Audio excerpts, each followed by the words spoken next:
चिनी तंत्रज्ञानमध्ये मका लागवड करताना जोडवळ पद्धतीने लागवड करावी लागते। याचं कारण मी तुम्हाला माझ्या सादरीकरणामध्ये दाखवलेलंच आहे, परंतु तुम्हाला माहिती असलं पाहिजे की आपण लागवड करताना 4 फुटाचा पट्टा काढून आपल्याला पेरणी करावी लागते। इथं बघा, त्या बाजूची लॅटरल आणि इथली लॅटरल ह्या दोन्ही मधलं अंतर जे आहे ते 4 फूट आणि टोकन करताना आपण या दोन मधलं अंतर इथलं आणि इथलं 1.25 फूट अंतर राखलेलं आहे। एका जागेवर 2 बी आपण उगवून आलेलं पाहतोय। दोन्ही पण एकसारखे तुम्हाला ठोम आलेले दिसतील। या 2 बियामधून पुन्हा जे पुढच्या आपण 2 बिया टाकल्यात ते बरोबर 1.25 फुटावरच आहेत। म्हणजे ह्या चौकटीमध्ये बरोबर 1.25 फुटाचं अंतर राखून एका 1.25 फुटाच्या चौकटीमध्ये बरोबर 8 रोपं दिसतात। त्याचा फायदा असा होतो की हे वरचा जो नर फूल आहे, वरचं नर फूल आणि हे जे कणीस आहे याला आपण मादी फूल म्हणतो, याच्यावरचा तुरा ह्याच्यावर पडतो, त्याच्यामुळे परागीभवन हे योग्य प्रकारे होतं।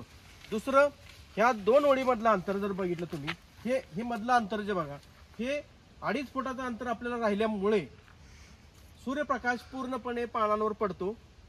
सर्व पानांवर सूर्यप्रकाश मिळाल्यामुळे त्याचं प्रकाश संश्लेषण, त्याला आपण फोटोसिंथेसिस म्हणतो, ते अतिउत्तम होतं। त्यामुळे त्याच्यामध्ये एनर्जी जास्त प्रमाणामध्ये मिळते। हे तुम्ही बघितलं तर पानाचा आकार बघा, पानाचा आकार जवळपास 2 ते 2.5 इंचापर्यंत आहे। म्हणजे माझ्या ह्या तळ हातामध्ये बसत नाही एवढं पान ह्याच्यामध्ये तयार झालेलं आहे। हे सर्व कणीस जर बघितलं तर कणीस पूर्णपणे भरतं, पूर्णपणे कणीस वरपासून खालपर्यंत तुम्हाला भरलेलं दिसेल। हे परागीभवन झाल्यामुळे, हे परागीभवनामुळे तुम्हाला कणसाचं दाण्याचं भरण्याचं प्रमाण हे पण येतं।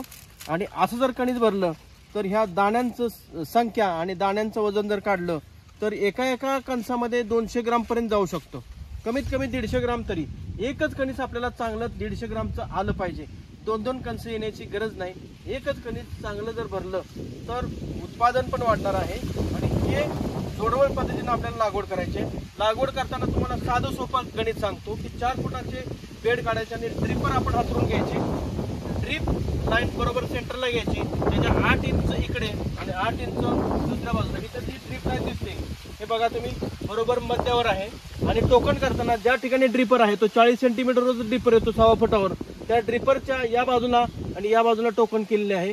बरोबर 8-8 इंचावर इकडे आपण टोकन केली तर आपल्याला टोकायला माप घ्यायची गरज नाही, अंतर घ्यायची गरज नाही। इथं तुम्ही ओळख बघताय, बरोबर 2-2 रोपे एका जागेवर एकसारखे आले। जर एका वेळी उगवून आले तर फक्त मागं पुढे झाली तर ती जुळत नाहीत। एकदम सगळी एका वेळी उगवून आली पाहिजे। या पद्धतीने नियोजन जर केलं तर मक्याचं उत्पादन आपण 50 क्विंटलपेक्षा जास्त काढतो। हेच या तंत्रज्ञानामध्ये गमक आहे।